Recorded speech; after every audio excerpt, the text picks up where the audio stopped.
Tanda-tanda mana Ren? Muka surat berapa? Kitab tua 78. Ha? Apa?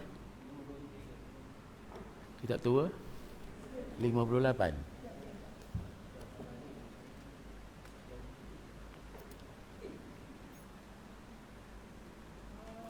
Lima puluh dua ya.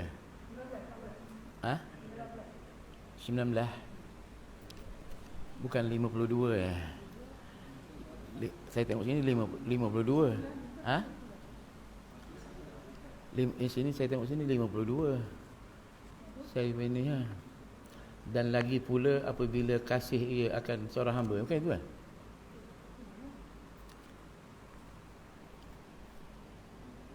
Ha?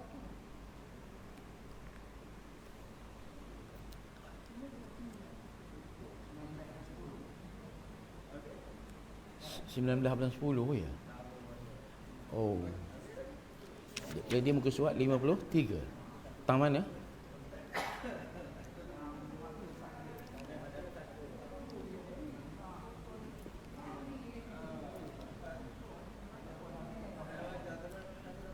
Maka sabdanya tanya olehmu ya.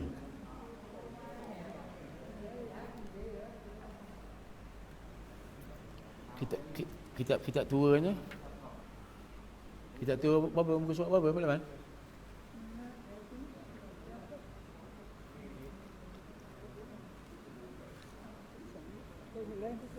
Nah? Sama. Kitab tu ini kitab tua. 18. Yang mana? Yang ni. 19 lah. Dan ada pun. Ada pun.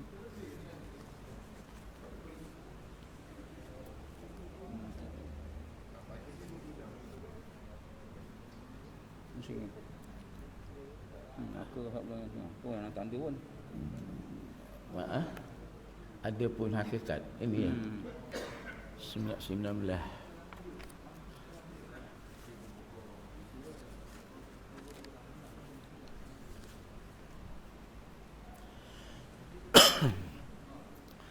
Ila hadratin Nabi Muhammadin Mustafa Rasulullah sallallahu alaihi wasallam, thumma ila arwahi abaina wa ummahatina wa syakhuna ustazina wa ila arwahi ahli al-qubur minal muslimina wal muslimat wal mu'minina wal mu'minat sya'ulillahi lamul fatihah. A'udzu billahi minasyaitonir rajim. Bismillahirrahmanirrahim. Alhamdulillahi rabbil alamin arrahmanir rahim maliki yaumiddin. Iyyaka na'budu wa iyyaka nasta'in ihdinas siratal mustaqim siratal ladzina an'amta 'alaihim ghairil maghdubi 'alaihim waladdallin. Amin. Assalamualaikum warahmatullahi wabarakatuh. Bismillahirrahmanirrahim. Alhamdulillahi rabbil alamin. Wassalatu wassalamu ala asyrafil anbiya'i wal mursalin wa ala alihi wa sahbihi ajma'in. Rabbi shrah li sadri wa yassir li amri wahlul 'uqdatam min lisani yafqahu qawli. Subhanaka la 'ilma lana illa ma 'allamtana innaka antal alimul hakim. La haula wala quwwata illa billahil aliyil azim. Rabbana zidna ilman warzuqna fahman. Sebelum masuk kuliah ni, saya ingin nak sebut sikit tentang hal sejadah yang kita bawa daripada rumah untuk solat mengikut SOP Standard Operation Procedure. SOP ini sebenarnya dia suruh bawa sejadah besar. Tujuannya ialah supaya muka dan tapak tangan kita bila kita sujud, dia tak kena pada lantai masjid surau, dia kena atas jadah kita. Takut dia kata bila ada orang batuk, jadi virus tu terbang dan singgah pada lantai surau atau masjid. Kemudian kalau kita tak bawa lapik kita sendiri, kita sujud atas jadah kita yang kecil tadi tu atau tak ada sejadah, maka dia kena pada muka. Atau sejadah kecil, muka kita je yang kena atas jadah, tangan kena atas lantai masjid. Maka tangan itu dia sudah jadi tercemar. Takut tercemar, ya. Tercemar. Jadi bila kita berdoa, lepas berdoa tentulah kita sapu ke muka kan. Takut tangan yang tercemar tadi dia jangkit ke muka kita pula. Takut itu virus dia kena ke muka kita. Jadi cara ni tuan-tuan, kalau tuan-tuan bawa sejadah kecil pun, jangan dibentang memanjang begitu. Bentang melentang. Bentang melentang gitu. Jadi bila melentang, kita boleh sujud atas jadah kita tu, tangan kita pun dapat atas jadah yang kecil, walaupun jadah tu kecil. Walau jadah kecil, tapi tangan kita pun boleh letak atas jadah itu. Lebih selamat lagi lah ya.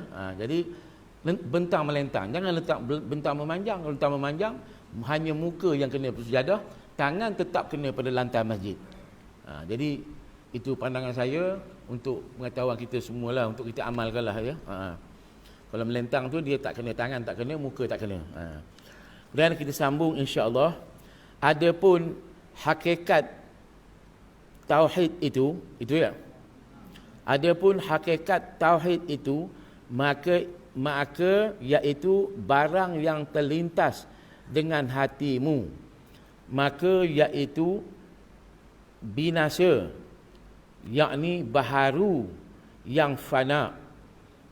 Ya. Bermula Allah Subhanahu wa taala bersalahan bagi demikian itu, kerana tiada dapat menyamai segala yang baharu itu akan dia. Hakikat tauhid maknanya hakikat wajah Allah, contohnya hakikat zat Allah terbayang di hati kita ni, Openi Tuhan kan. Jadi yang demikian itu binasa, tak betul. Jangan dimainkan perasaan itu sebenarnya. Tak dapat nak kita umpamakan sesuatu pun Allah Subhanahu wa taala ini, ya. Kalau misalnya Allah Taala mendengar, kita gambarkan Allah Taala itu ada telinga contohnya kan. Jadi hakikat tauhid kita tak tahu. Hanyalah Allah Subhanahu wa taala, kita serah kepada Allah Subhanahu wa taala. Sebab ianya wujud pada zihin, tidak wujud pada kharij. Wujud pada akal fikiran, tidak wujud pada lintasan hati dan pandangan mata kepala, tak ada. Ya. Itu di antara sifat nafsiah tu ya tuan-tuan. Jadi jangan ya. Sebab itu ulama kata barang siapa yang mengaji usuluddin, dia dapat mencapai hakikat ketuhanan, maka itulah orang yang tidak mendapat. Jika sekiranya dia gagal mendapat hakikat ketuhanan, itulah orang yang mendapat. Ya. Jadi jangan silap. Kita rasa hakikat macam gaya Buddha. Buddha ni tuan-tuan, di akhir-akhir ilmu dia ngaji tinggi. Bila ngaji tinggi, di akhir, di penghujung ilmu dia akan mengembara mencari hakikat Tuhan. Mana nak jumpa ya? Kita pun hakikat Tuhan kita takkan dapat sekali-kali. Yang kita tahu ni hanyalah setakat Rasulullah bagi tahu. Allah Taala wahyu pada Rasulullah bagi tahu dengan sahabat pada tabi'in pada ulama mutaqaddimin mutaakhirin, bagi tahu pada kita ya. Jadi jangan cuba nak raba-rabalah. Sebab itulah bahaya kalau kita meletakkan bahawa Allah Subhanahu wa taala itu duduk bersemayam di atas arasy ya. Jadi takut kita gambarkan Allah Taala itu bersemayam macam Tuan Agung itulah. Duduk di atas bangku di Balai Rong Seri. Takut tergambar begitu ya. Tak boleh tuan-tuan. Itu maknanya jadi rosak iman kita. Tak boleh. Ada orang berpendapat seperti golongan Wahabi. Iyalah Allah Taala duduk bersemayam atas arasy. Tetapi dia kata cara dia lah pun tak boleh. Cara Allah lah. Walaupun kita kata dia bersemayam cara Allah, maknanya Allah Taala tu bertempat, menjisim Allah, tak boleh. Ya? Kalau dia duduk atas arah itu, siapa jadi dulu? Arah jadi dulu ke Allah Taala jadi dulu? Ya tak? Tekan arah jadi dulu, siapa yang menjadikan? Allah Taala kemudian jadi pula, itu tak betul juga. Ya tuan-tuan, jadi dengan sebab itu Allah Taala ini dia semayam atas arah tu hakikatnya kita tak tahu, ya? Tak tahu. Tak boleh kita gambarkan dengan pemikiran kita, dia duduk macam ni. Nabi Muhammad bertemu dia dekat Mustawa tu, masa Isra' Mi'raj, begini. Kita gambarkan. Jangan nampak Tuhan bersila, Nabi Muhammad bersila ngadap Tuhan. Jangan tuan-tuan ya. Itu dikata di sini, tak boleh hakikat tauhid ni kata dia. Hakikat pegangan kita ni tak boleh. Kerana semua lintasan dalam kepala kita ni, bila kita nampak hakikat ketuhanan itu, itu merupakan sesuatu yang baharu. Kerana satu benda yang kita gambarkan itu pernah kita lihat. Ya, baru dapat kita gambarkan. Macam gambarkan rumah, gambarkan orang perempuan, gambarkan kereta kan. Menunjukkan kita pernah lihat kereta tu. Maka Tuhan kita nak gambarkan dengan sesuatu benda, tentulah satu benda yang kita gambar itu adalah baharu. Yang pernah kita lihat dalam alam ni, sedangkan Tuhan tak pernah kita lihat. Macam mana kita nak tahu tuan-tuan ni? Yang boleh kita lihat Allah ni di mana? Dalam syurga saja. Bagi orang-orang yang tertentu. Dan ada pun had akal itu, maka sekurang-kurangnya meninggalkan dunia. Nah, dan di atasnya meninggalkan berfikir pada zat Azza wa Jalla. Kerana sabda Nabi, tafakkaru fi ni'matillahi wala tafakkaru fi zatillahi. Artinya fikir ke olehmu pada nikmat Allah Ta'ala, jangan kamu fikirkan pada zat Allah Subhanahu wa Ta'ala. Akal tuan-tuan, kalau saya nak tanya, had manakah habis tingginya akal ini? Ahli-ahli falsafah yang hebat-hebat dulu daripada Greek Yunani, profesor-profesor yang ada sekarang, sehebat-hebat akal mereka berfikir, setakat mana tuan-tuan setinggi-tinggi akal? Habis tinggi akal, setakat dia tak boleh berfikir lagi. Dia terentak, dia akan terentak, tak boleh nak berfikir lagi. Contohnya, mengapa kapal terbang itu naik ke udara? Sebab ada kipas atau ada Boeing wap, kuasa wap yang menendang apa ni, graviti bumi, tuan-tuan. Jadi mengapa graviti bumi bila ditendang, maknanya kapal terbang tu naik ke atas? Kerana dia berlawan dengan graviti bumi itu dia menarik apa yang di atas turun ke bawah. Okey, mengapa pula bila dia melawan graviti bumi, dia naik terapung ke atas? Ya? Tak boleh nak fikir tuan-tuan, dia terentak hal itu saja.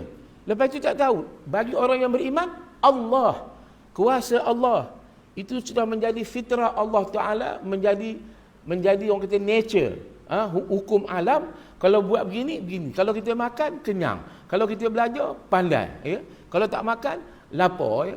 Itu tuan-tuan. Ya? Jadi begitu. Tak boleh nak kita fikirkan. Tak sampai. Bolehlah ahli sains bercerita, bila kita makan, maka barang makan tu masuk dalam perut stomach kita ni. Kemudian dalam perut stomach tu ada situ dia penuh dengan saraf, ya tak? Saraf. Maka daripada situ saraf dapat merasai ada makanan di dalam perut itu. Saraf pula saraf peripheral nerve, saraf cabang, dia hantar kepada central nervous system ataupun hantar kepada spinal cord spinal cord. Itulah saraf tunjang. Saraf tunjang pula hantar kepada medulla oblongata, otak kecil ini ya, cerebellum, tuan-tuan. Cerebellum pula mentafsirkan perut sudah kenyang, penuh, ya.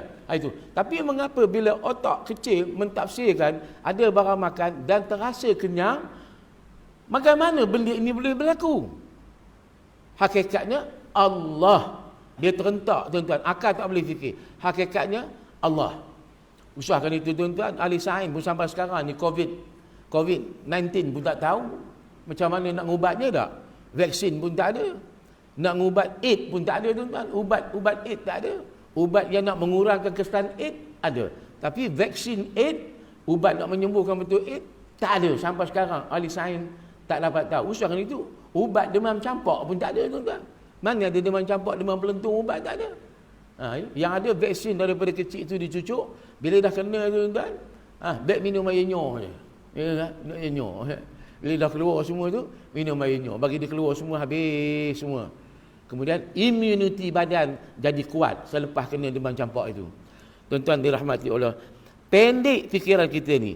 Jadi had akal itu sekurang-kurangnya kita tinggalkan dunia ni.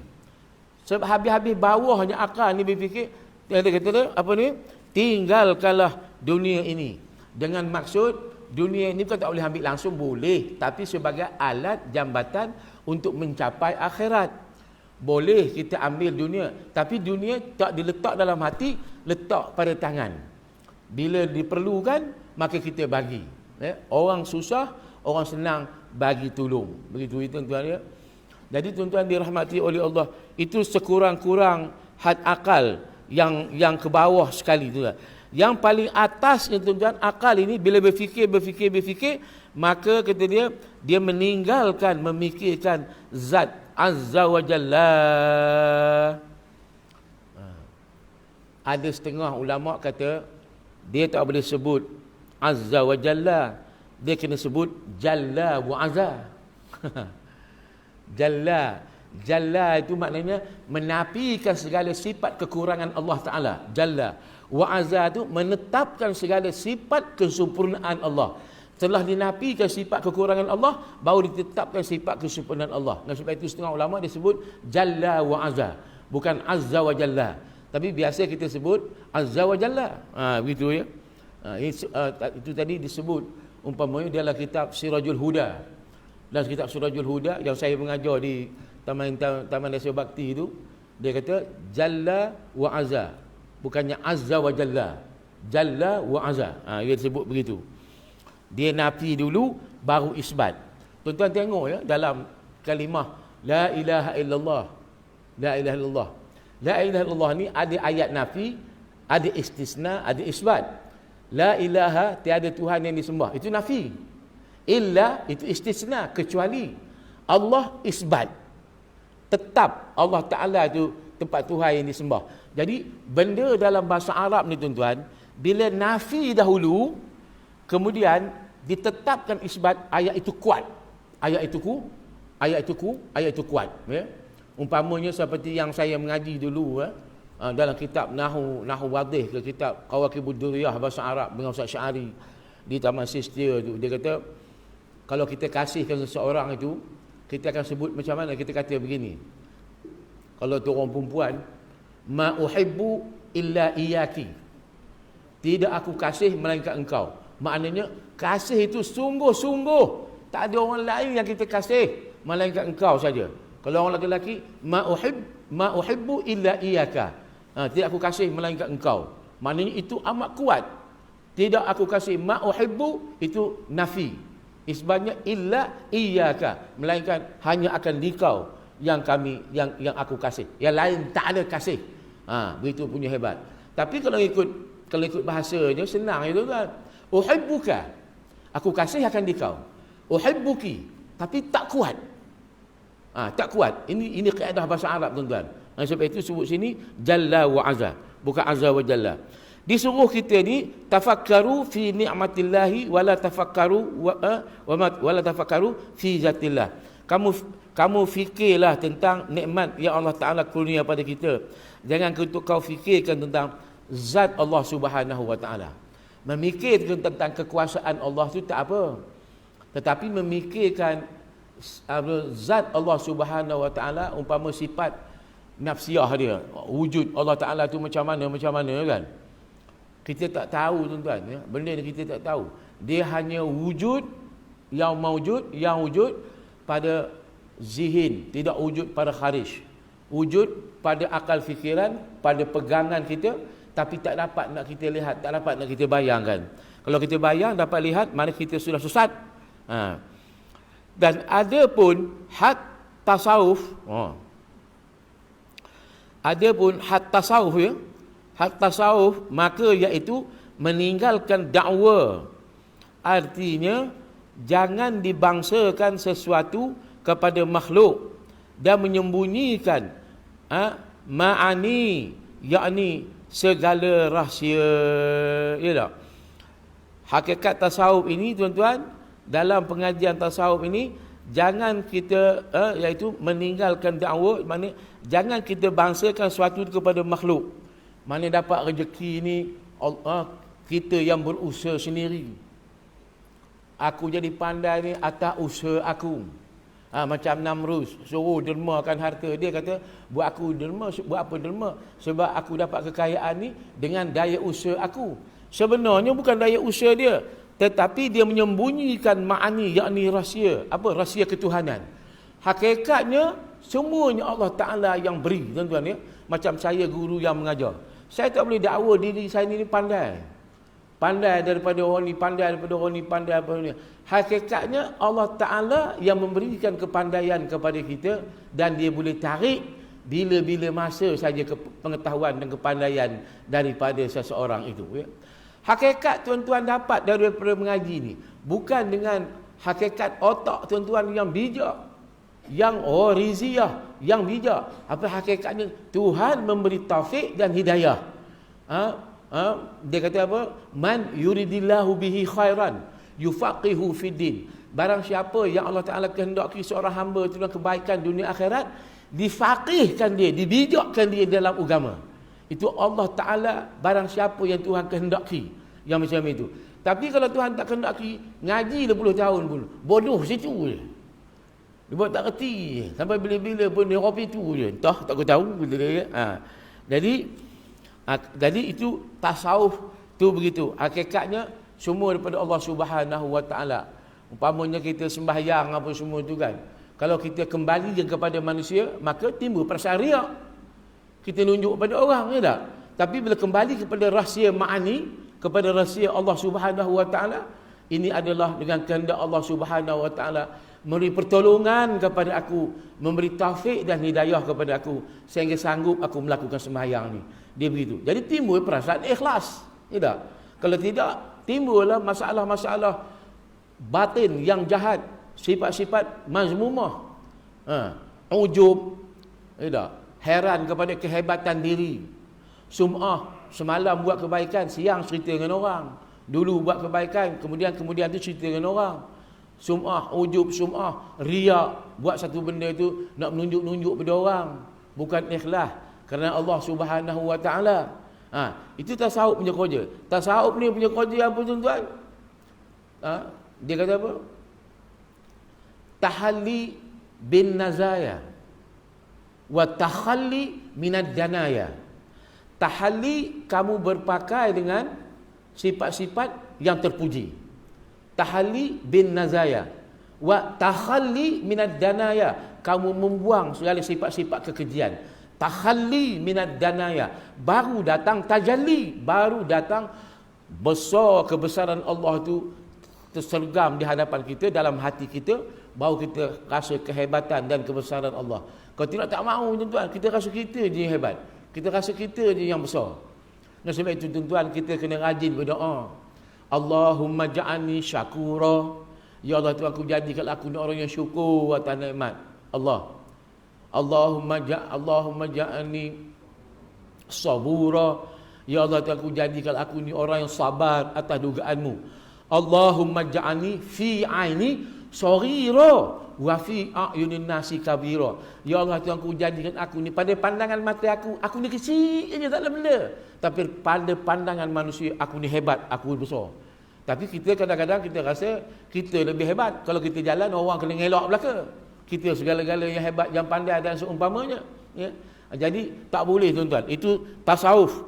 Mengaji tasawuf dia kena begitu. Hakikat tasawuf ini tuan-tuan sebenarnya senang aja, ujungnya senang aja.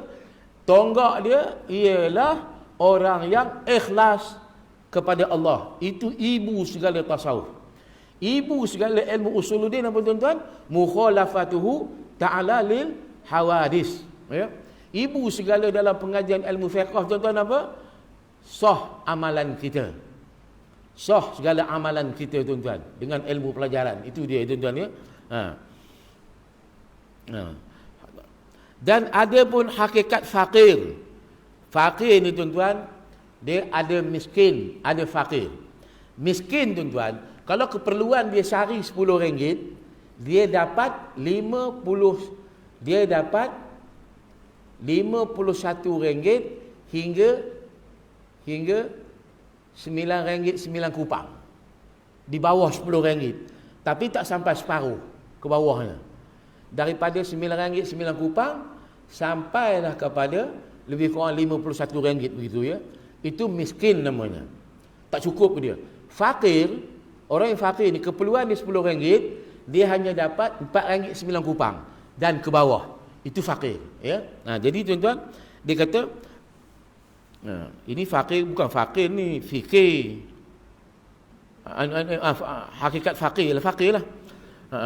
Adapun hakikat fakir itu, maka iaitu bahawa tiada engkau memilih akan sesuatu dan tiada memilih akan dikau oleh sesuatu, dan redha engkau pada kedua hal itu, ya. Hakikat orang yang fakir ini kita berpegang, maka iaitu bahawa kita ini tidak memiliki apa sesuatu pun melainkan dengan kehendak Allah Subhanahu Wa Taala, dan tiada memilik akan dikau oleh sesuatu, kamu tak dapat satu benda itu melainkan engkau redha pada kedua hal ini. Apa yang ada pada kita ni engkau redha dengan apa? Qanaah. Qanaah tu memadu dengan apa yang ada. Kalau tidak, kita menjadi orang yang tamak, tuan-tuan. Orang yang tamak. Udah nak lagi, udah lagi. Tu Rasulullah kata, kalau dikirakan manusia ini, satu kampung itu, tuan-tuan, penuh dengan emas, satu bukit Uhud tu penuh dengan emas, nescaya manusia ndak lagi lebih daripada itu. Kalau nak kira lah, tuan-tuan. Mana pernah kita cukup, tuan-tuan? Tak pernah cukup, ya. Dapat 1,000 sebulan tak cukup, dapat 2,000 tak cukup juga, dapat 10,000 pun tak cukup juga. Semua tak cukup juga. Bagi 500 sebulan ke belasci pun tak cukup, bagi 10,000 pun tak cukup. Bila nak cukup, tuan-tuan? Bagi RM30 dulu yang cukup, sampai sekarang ni ada. Itu. Ya, tuan-tuan kena fikir habis-habis. Jadi sebenarnya hakikatnya, tuan-tuan, apa yang ada pada kita ni adalah fakir ilallah. Apa yang Tuhan bagi tu qanaah, cukuplah dengan apa yang ada. Tapi qanaah takkan dapat kita capai memadi apa yang ada kalau tidak sabar. Kalau tak ada sabar, takkan dapat qanaah, tuan-tuan. Nak ada sabar dengan apa yang ada, baru ada kita ni qanaah. Tuan-tuan dirahmati oleh Allah Subhanahu Wa Taala sekalian. Saya ingat dulu masa kami kecil-kecil dulu, bapak saya ni nori getah. Sehari dapat RM3. Di situlah nak kumpul duit, nak buat rumah, nak makan, anak pergi sekolah, nak beli buku, tuan-tuan, ya. Tapi, tuan-tuan, lalu ditanggungnya anak-anak dia. Masa itu gula 3 kupang 5 duit, beras RM1 6 kupang segantang. Masa itu, tuan-tuan, ya, ikan rebus kalau setakat 5 kupang tu dapat 2-3 ekor, tuan-tuan, ya. Masa itu, ya. Jadi sotong tengok paling mahal sotong RM2.5 sekating 600 gram, tuan-tuan. Tapi lalu orang tua dulu buat rumah, ada bersikap reli buruk satu, ya. Lalu dia nyekolahkan anak-anak dia, walaupun bawa duit demi duit pergi sekolah, ya. Tak besar kecil peroyok, kecil keraknya. Besar peroyok, besar keraknya. Besar kepala, besar tengkoraknya. Tuan-tuan, senang cerita. Jadi tuan kita ni, bila kita dah banyak duit, banyak akalnya nak dibuat. Dah cukup rumah 2 bilik, dapat duit banyak lagi, nak tambah lagi depan, belakang bilik, hingga belakang dah semu jalan, tak boleh nak lalu. Ke depan hingga semu beranda garaj tu, kereta tak boleh masuk. Lah kali parking kereta kat luar rumah. Sebab beranda tadi sudah dibuatkan bilik, sudah dibuatkan hall besar, tuan-tuan, ya. Jadi bila, tuan-tuan, kadang-kadang rumah orang ni sampai tak tentu bentuk. Ada rumah sebiji modified sana, tambah sini. Akhirnya orang pergi buat pipit, tuan-tuan. Ya. Kerana apa, tuan-tuan? Kerana kita tak pernah ini. Di antaranya orang yang tamak ni, tuan-tuan, apa dia, tuan-tuan? Orang yang tidak mau mengaji selama 40 hari 40 malam. Orang ini Tuhan akan bala dia dengan perasaan tamak dengan harta dunia, ya.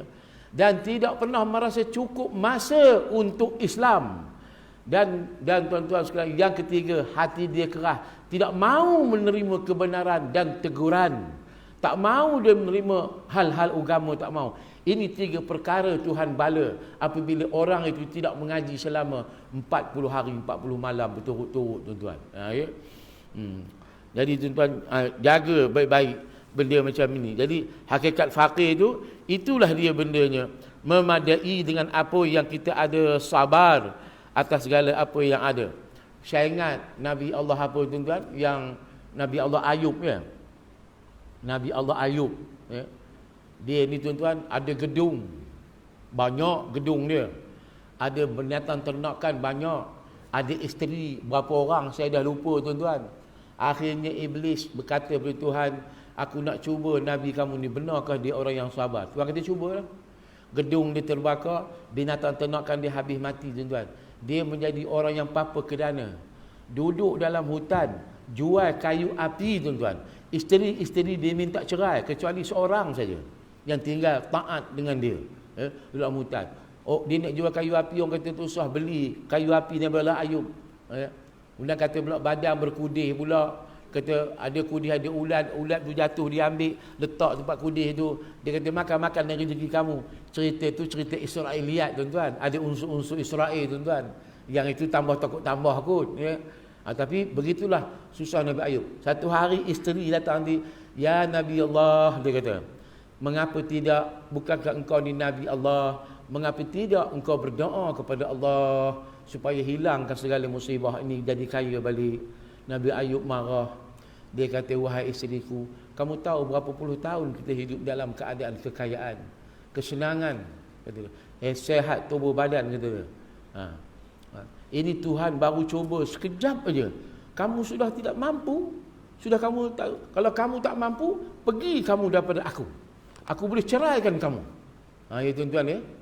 Betul sekali tuan-tuan. Tapi akhirnya Nabi Ayub berjaya berhadapan dengan kefakiran itu, dan akhirnya Allah Ta'ala mengutuskan malaikat, tak silap saya malaikat Jibril, menyapu daun daripada syurga, menyapu seluruh badan Nabi Ayub jadi cantik, jadi elok, tak ada lagi berkudih, dan akhirnya kekayaan dia kembali melempah ruah balik tuan-tuan ya. Membanding dengan apa yang ada. Kita tak sampai begitu tuan-tuan. Adalah cubaan sikit-sikit, orang tipu duit, ya tak? Kadang-kadang duit hilang ke ya tuan-tuan ya. Ada sekali-sekala terkena macam itu tuan-tuan ya. Jadi sabar. Ya, cabar ni cakap senang, saya yang cakap ni pun senang aja. Kalau kena baru tahu. Ya tak? Kalau kena baru ngeluh tak ngeluh, ngadu dengan orang habis segala manusia maklumat tu kita sampaikan. Aku ni kena begini. Baru ni ada satu orang dekat tempat saya tu, dia kata, ustaz boleh tak sembahyangkan hajat? Ada orang buat rumah tu, kata dia ambil duit tu, rumah tu tak boleh bagi daripada saya. Berapa? 130,000. Ditipu dua orang. 130,000. Minta tolong sembahyang hajat. Bukan senang tuan-tuan, bukan sikit. Sebuah rumah punya harga tuan 130,000. Orang tipu tuan-tuan. Tambah sekarang ni scammer banyak ya tak? Orang ni nak duit, kata susah. Nak duit. Ini keluar dalam Facebook, keluar dalam WhatsApp, ya tak? Saya selidik dulu, kalau betul orang ni susah, baru kita bagi. Kalau tidak, jangan bagi. Nanti kita kena tipu tuan-tuan. Tapi hakikat fakir tadi ni, bahawa kita ni tak memiliki apa-apa sebenarnya. Ini baju yang ada pada badan kita ni pun, ini adalah hak Allah Subhanahu Wa Taala. Kita ni sebagai stakeholder, sebagai pemegang amanah apa yang ada pada kita. Rumah, kenderaan, perniagaan, pekerjaan, anak isteri, semuanya kita ni sebagai pemegang amanah, stakeholder saja buat sementara waktu. Esok bila dah mati tuan-tuan, kain kapan juga sudahnya yang menemani kita ke dalam kubur. Dia miskin tak? Fakir tak? Kaya macam mana pun, jutawan, bilioner tuan-tuan, bilion duit dia, tapi bila mati akhirnya menjadi orang yang fakir. Itulah yang ada kain kapan dia. Ada konda ustaz, Nabi Muhammad semua tuan-tuan, dia minta bila dia mati, dia kata jangan tanamkan aku dengan konda. Dia minta supaya dia ni dikapankan saja dan ditanam supaya tubuh dia kena pada tanah semasa ditanam itu. Dan sebab itu tuan-tuan, liang lahat ini dia lebih afdal daripada kita gunakan konda. Ya. Tuan-tuan yang dirahmati oleh Allah, tak ada apa, itu hakikat kita ni fakir ya. Kedua hal itu, dan harta ya. Harta ya.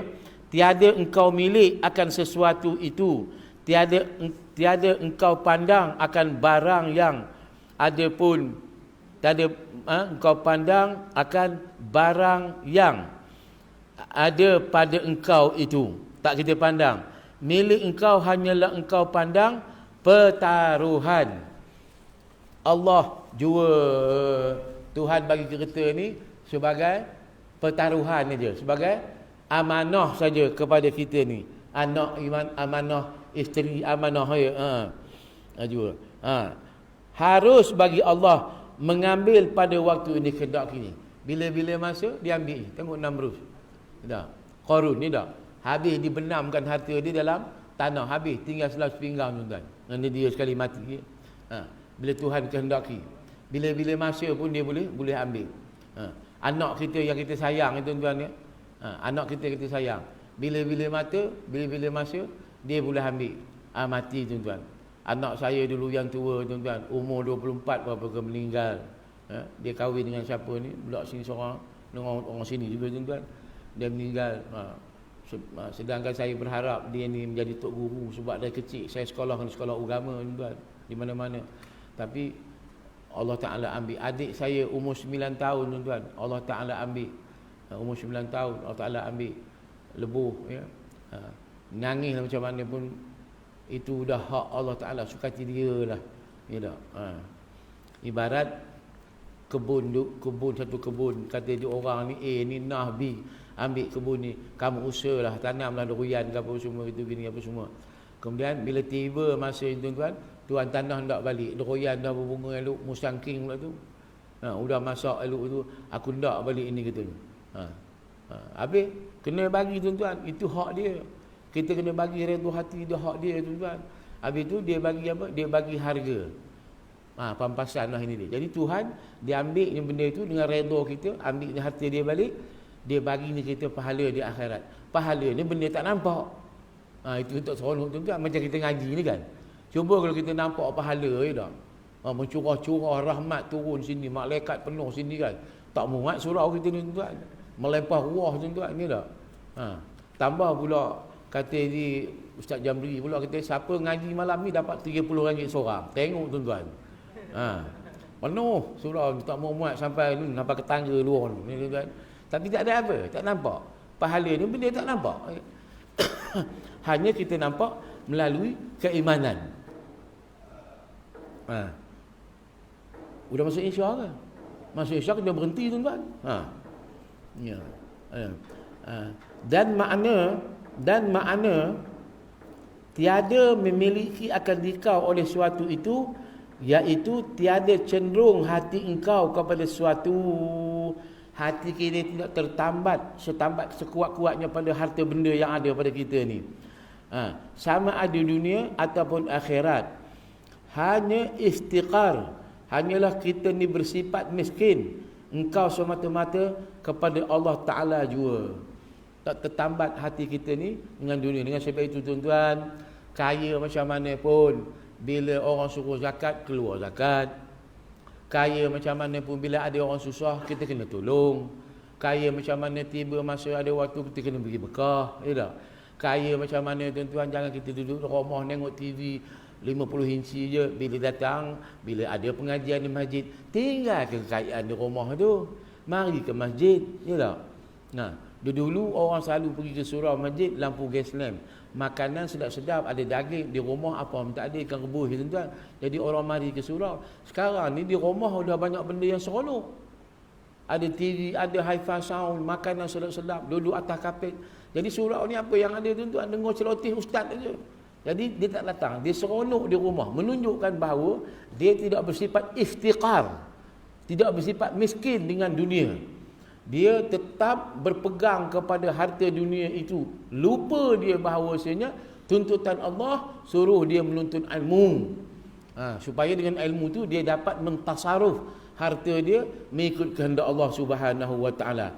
Jadi itulah sepatutnya kita berpegang hanya semata-mata kerana Allah Subhanahu wa taala jua. Ada macam mana tuan-tuan?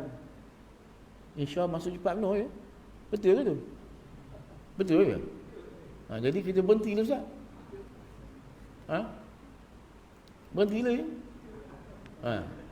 Ustaz dah berhenti. Jadi cukuplah sekadar itu dulu yang dapat kita sampaikan malam ini, tentang apa dulu, sifat apa nama dulu?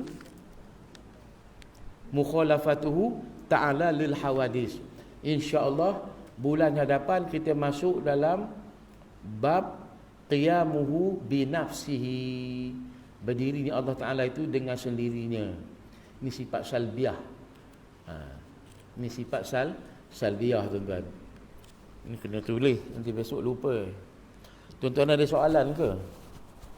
Ke tak ada? Mana ke dia pen ni tadi pun?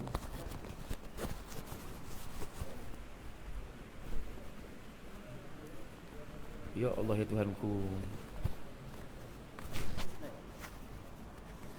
Ada ni pen ni, apa kena tak mau keluar?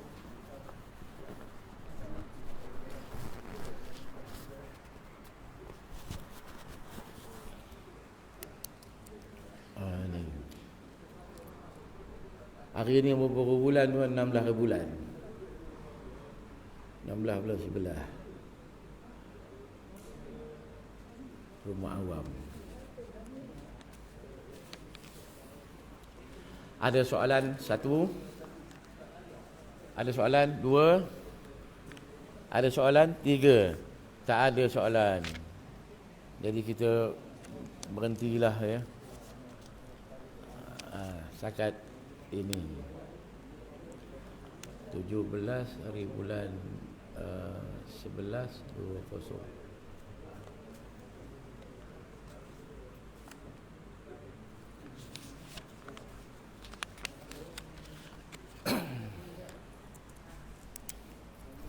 Bismillahirrahmanirrahim. Alhamdulillahirabbil alamin wassalatu wassalamu ala asyrafil anbiya'i wal mursalin wa ala alihi washabbihi ajma'in. Ghafarallahu lil muallim wa lil muta'allim min kulli dhanbin wa li walidaina wa li walidaykum. Nawwarallahu wujuhana wa wujuhakum bil ma'rifati wal iman. Bayyadallahu sudurana wa sudurakum bit tauhid wal iqan. Allahumma nawwir qulubana bi nuri hidayatika kama nawwartal arda bi nuri syamsika abadan abada bi rahmatika ya arhamar rahimin. Walhamdulillahirabbil alamin. Aqulu qawli hadza wa astaghfirullahal azim li wa lakum. Assalamualaikum warahmatullahi wabarakatuh.